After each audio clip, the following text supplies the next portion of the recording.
C'est vraiment fatigant d'ouvrir la route en dégageant toutes ces herbes. Ça peut nous prendre beaucoup de temps, 2 ou 3 heures. La crue du Nil Blanc et de ses affluents dure depuis 3 ans.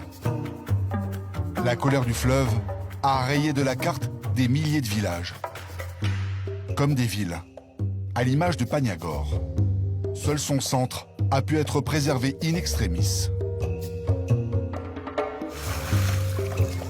Mais aujourd'hui, une nouvelle montée des eaux pousse les plus résistants à rejoindre les 700 000 personnes qui ont déjà fui la région.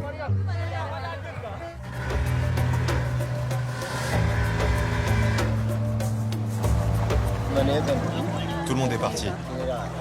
Le village est vide et il n'y a plus personne. Le bateau met le cap sur Djouba, la capitale du Soudan du Sud. 300 km de navigation au-dessus des pistes noyées. 48 heures de voyage sur un fleuve pas si tranquille. À cet endroit, la profondeur ne dépasse pas 1,50 m. Alors si les voyageurs veulent avancer, ils n'ont qu'une seule solution.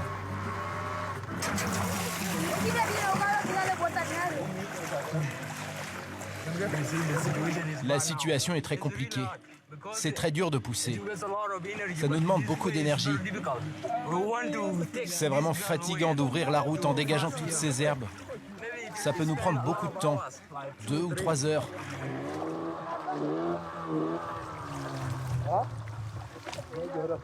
Certains bateaux transportent de la nourriture pour nos familles. Alors on doit s'entraider. On est des hommes forts et courageux. On se donne du mal pour les autres et pour trouver de quoi manger. 2 heures qu'ils triment. Et les embarcations ne bougent toujours pas.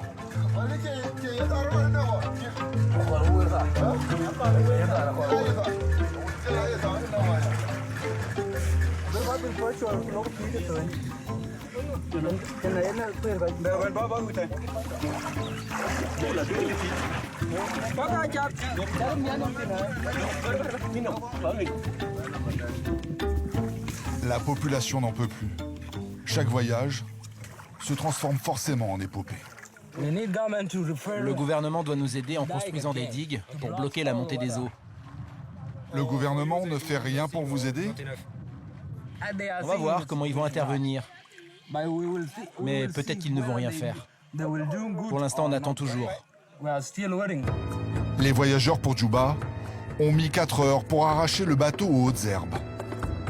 Un travail de forçat sous un soleil de plomb et sans une goutte d'eau potable. Et pour cause. Impossible pour eux de remplir les gourdes. Les puits des villages sont noyés. Prendre des risques est le seul moyen d'étancher sa soif.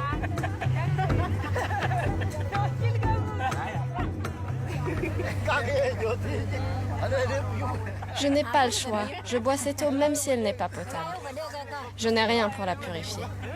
Même si je tombe malade. De toute façon, il n'y a plus d'eau potable dans la région. Ils ont un autre souci. L'équipage a pris beaucoup de retard. La nuit arrive, ils sont bien trop nombreux pour dormir sur le bateau, et la seule île qui peut les accueillir est encore loin.